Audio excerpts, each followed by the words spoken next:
हजरत इमाम अहमद बिन हंबल फरमाते मैं गुलाम खरीदने गया, उसने मेरे साथ शर्त रखी कि हुजूर आप मुझे खरीद के ले जाने हैं, मेरी शर्त यह है कि मैं दिन को आपकी ड्यूटी करूंगा, रात को नहीं करूंगा। फरमाते मैं ले आया, घर ला के मैंने पूछा तेरा नाम क्या है? कहने लगा हुजूर गुलामों का नाम नहीं होता। खाएगा क्या? हुजूर गुलामों की चाहत नहीं होती, जिस नाम से पुकारोगे आ जाऊंगा, जो दोगे खा लूंगा। कहा किस कमरे में रहोगे? कहा हुजूर गुलामों के नखरे नहीं होते। कहते मैंने कहा फिर भी ये कमरे हैं, पसंद कर लो। एक टूटा फूटा सा कमरा उसने पसंद कर लिया। इमाम अहमद बिन हंबल फरमाते मैं उसे काम बताता पर इतनी मेहनत से करता कि कमाल कर देता, मेरे इशारे समझता। एक दिन मैं तहज्जुद के वक्त उठा, उसके कमरे में गया तो वो तौबा तौबा पुकार रहा था। सुनो वलियों की तौबा। फरमाते उसके कमरे से चीखने की, या अल्लाह माफ कर दे, या अल्लाह माफ कर दे, अल्लाह माफी दे दे, तड़प रहा है, रो रहा है। और इमाम अहमद बिन हंबल फरमाते हैं हाल ये है कि उसके कमरे से लेकर आसमान तक नूर ही नूर फैला हुआ है, नूर ही नूर। और वो रोता है या अल्लाह माफ कर दे, या अल्लाह माफ कर दे। फरमाते मैं सोचने लगा माफी किस चीज की मांग रहा है।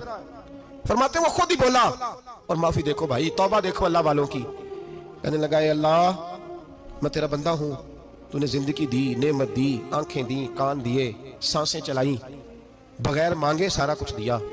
चाहिए तो ये था कि मैं दिन रात तेरी बारगाह में झुका रहता, पर मुझे माफ कर दे। मेरे ऊपर इमाम अहमद बिन हंबल के भी हुकूक है, मेरे मालिक का भी हक है, इसलिए मैं दिन सारा इबादत नहीं कर सकता, बस 5 नमाजें पढ़ सकता हूँ। रात में जागता रहता हूँ तेरे हुजूर। अल्लाह वो जो सारा दिन मैं इबादत नहीं ना कर पाता, मुझे माफ कर दे। खुदाया मेरी गलती माफ कर दे, अल्लाह मुझे बख्श दे। और राती सारी कर कर जारी, नींद अखा थी धोंदे, फजरे वही गुनाहगार का आवन, सब तो नहीं। या अल्लाह चाहिए था मैं 24 घंटे सजदे करता, बख्श दे, ये मेरी खता माफ कर दे। सावन की काली रातों में जब बूंदाबांदी होती है, वो रातों को उठ उठ रोते, जब खलकत सारी सोती है। और दरवेश कहने लगे रात पवे ते बेदर्दानू, नींद प्यारी आवे, दर्द मंदानू याद सजन दी, सुते अमियान जगावे। या अल्लाह माफ कर दे, मैं सारा दिन सजदे नहीं कर पाता, सारा दिन लंबी न माफी दे दे, ये तौबा है अल्लाह वालों की।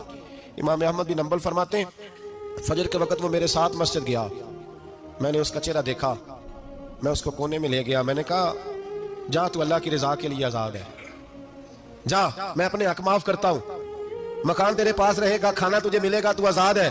उसने कहा हुजूर हुआ क्या, हुआ क्या? हमारी तो ख्वाहिश है ना कि बंदा उस वक्त मिलने आए जब मैं तस्बीह पढ़ रहा हूँ, कोई उस वक्त घर पहुंचे जब मैं सजदे में, उन लोगों को पता चले बड़ा नेक है, बड़ा नमाजी है। उस वक्त किसी की नजर पड़े जब मैं बिल्कुल कुरान पाक पे बैठा हूँ। फरमाते हैं जब मैंने कहा ना तू आजाद है, तो कहने लगा हुजूर क्या हुआ?